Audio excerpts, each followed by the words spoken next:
What's up, investors? It's the Russian Dude. Ladies and gentlemen, the stage is set with an unsettling blend of raw emotions, high-stakes sanctions, and alliances that feel as unstable as they are unexpected. The global chessboard has never been more unpredictable and ever-changing.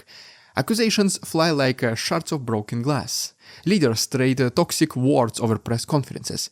And the very idea of diplomacy is being remade by threats of punishing tariffs and unconventional military alliances.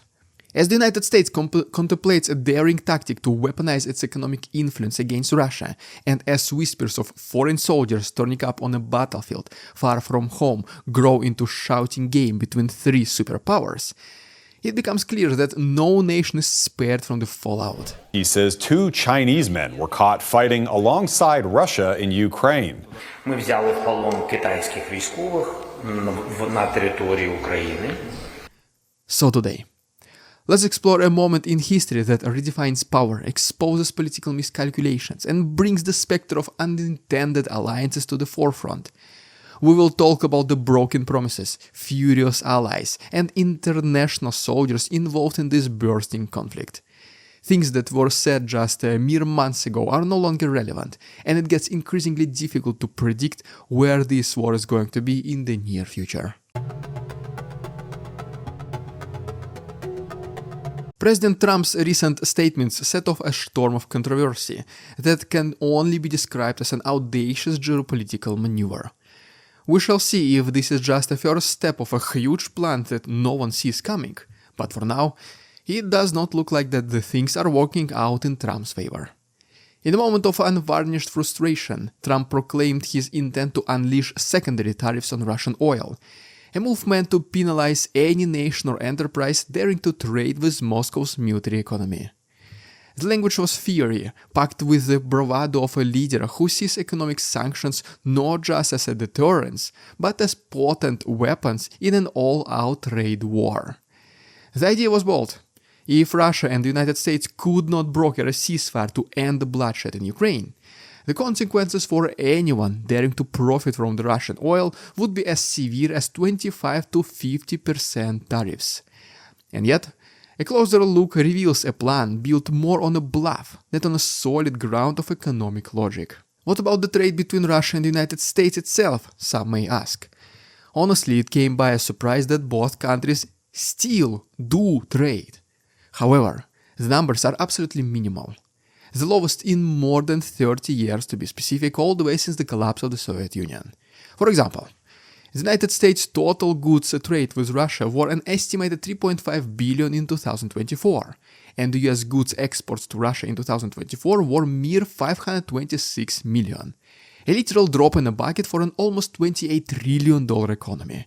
If we do the math, the US exports to Russia in 2024 equal only to 0.001%. As you can see, the trade between the two nations had always been kept to a minimum, hardly sufficient to move large gears in either economy, so the threat of punitive tariffs against such a narrow slice of commerce exposes a real-life disconnect, almost a theatrical posturing that appears designed more to impress an audience and create loud headlines, rather than to effect real change.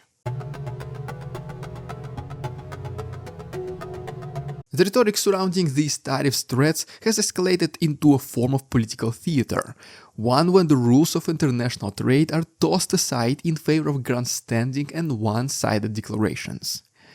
Trump's outburst and this subsequent follow-up only magnified the uncertainty. The markets today are way down, the worst day in years because of the tariffs. So how's it going? I think it's going very well. We're up almost to $7 trillion of investment coming into our country, and you'll see how it's going to turn out. Our country's going to boom. The concept of secondary tariffs, so nebulous that even experts have had difficulty offering a clear explanation, now only became a centerpiece in a larger narrative of defiant American bravado. In an era defined by headlines and fear-mongering, the economics of such a policy appear to be an afterthought in a performance that values spectacle over substance. The reality is that the trade turnover between the United States and Russia, like mentioned in the previous chapter, has always been minimal, a fact that throws into sharp relief the impracticality of targeting a market that constitutes a mere fraction of the broader global economy.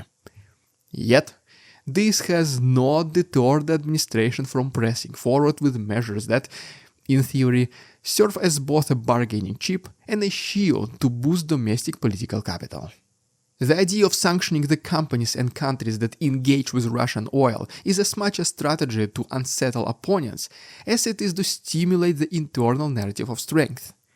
The threat comes at a time when the conventional mechanism of international relations seem completely irrelevant against the relentless pace of modern conflicts, which, as you can see, can drastically change literally every single week. In embracing such drastic measures, the Trump administration has unwillingly exposed the limitations of economic warfare. The attempt to redefine tariffs as instruments of soft power and leverage against global adversaries is a gamble that relies more on the shock value and the promise of immediate results than on any thoroughly worked out economic theory. Because if a 2-minute Google search tells us that the trade between the US and Russia is extremely insignificant, therefore any sanctions are pretty much meaningless, we are sure that smart Russian economists, whenever they hear about the secondary tariffs, they just waved their hands and told Putin, "Don't even worry, Mr. President, this will not affect us at all, trust us." And it's hard, this strategy is a double-edged sword that could easily backfire. Should these tariffs take effect, they would not only strain relationships with countries like China, already vocal in their criticism of unilateral sanctions, but it also might inject volatility into global markets, as we already seen happening, raising costs at home while doing little to shift the geopolitical dynamics in favor of American interests. The U.S. abuse of tariffs seriously infringes upon the legitimate rights and interests of countries, violates WTO rules, hurts the rules-based multilateral trading system, and destabilizes global economic order. It is a typical move of unilateralism, protectionism, and economic bullying. And by the way, there is confirmed involvement of hundreds of Chinese soldiers in the Russian Ukrainian war, since we've been speaking about China, and we will talk about this particular topic in more details in one of our next chapters. So, guys, stay tuned. Against the backdrop of these ambitious and confusing economic threats, a parallel drama unfolds on the diplomatic front. With the promise of a ceasefire looming like a mirage on the horizon, world leaders are now forced to confront the limitations of negotiations that have for weeks failed to yield any meaningful progress. The announcement of a 1-month deadline for a ceasefire championed by figures on both sides of the Atlantic is an attempt to tame a wildly unpredictable situation into an artificial structure of accountability and time. The underlying message is as clear as it's cynical. If the conflicting parties fail to come to a meaningful agreement within a set period, the responsive measures in a form of secondary tariffs will be unleashed with little regard for the human cost. Yet, this deadline is less a framework for genuine reconciliation than it is a narrative designed to distract from the deeper failings of the negotiation process. Every proposal, every handshake has been overshadowed by the looming threat of economic retribution. This development reflects a stark reality that both Russia and the United States seem locked into a pattern of delayed and broken promises, where diplomatic overtures are rendered empty by the immediacy of punitive economic tools. The ceasefire talks, conducted in a series of high-pressure meetings and informal roundtable discussions, now carry the weight of ultimatums that have little to do with achieving peace and everything to do with preserving image and power.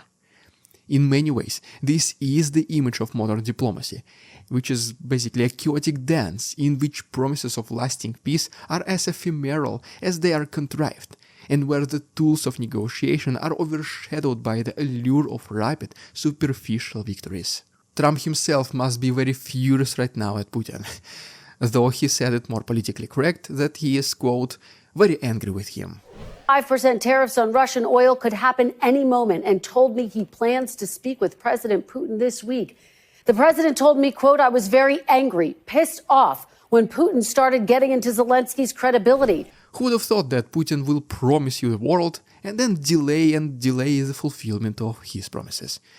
He doesn't like one thing, then he dislikes the other, then Ukraine proposes something completely unacceptable for him. And all this time Trump looks like a fool who believed Putin's words. For most of us, guys, it was clear since the very beginning that Putin will never agree on anything. At least not in the very near future. He said he will agree, but he will never actually do it. At least not until total surrender of Ukraine and then even more. And that is exactly what is happening right now. Trump absolutely has no idea how to handle this situation. The unstoppable force has met with an immovable object, and the outcome of this collaboration is beyond the laws of physics. So the only thing left to do is to continue the economic threats. Within this framework, the mechanics of diplomatic engagement have been reduced to a game of deadlines and counter-threats. A contest in which the art of conversation is abandoned in favor of an aggressive posture that leaves a little room for compromise. Jumping a little bit out of line, they were getting yippy, they were getting a little bit yippy, a little bit afraid, unlike these champions, because we have a big job to do. No other president would have done what I did. The imposition of tariffs is not merely an economic measure, but a deliberate signal to adversaries. If you fail to meet a negotiated outcome, then we will unleash a barrage of financial penalties designed to reassert dominance. However, this approach ignores the underlying complexities of the conflict and the inherent limitations of leveraging economic penalties in a military standoff.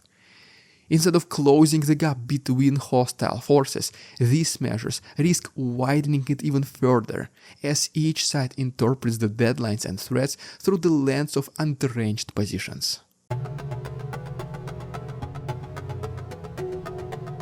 As promised, now let's briefly talk about these Chinese soldiers which were spotted in the ranks of the Russian military.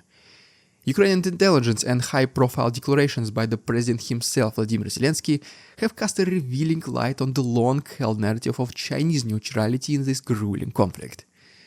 The discovery is that over 100 Chinese individuals are involved, either as mercenaries or deceived conscripts, signals a shift in the quiet dynamics of international alliances.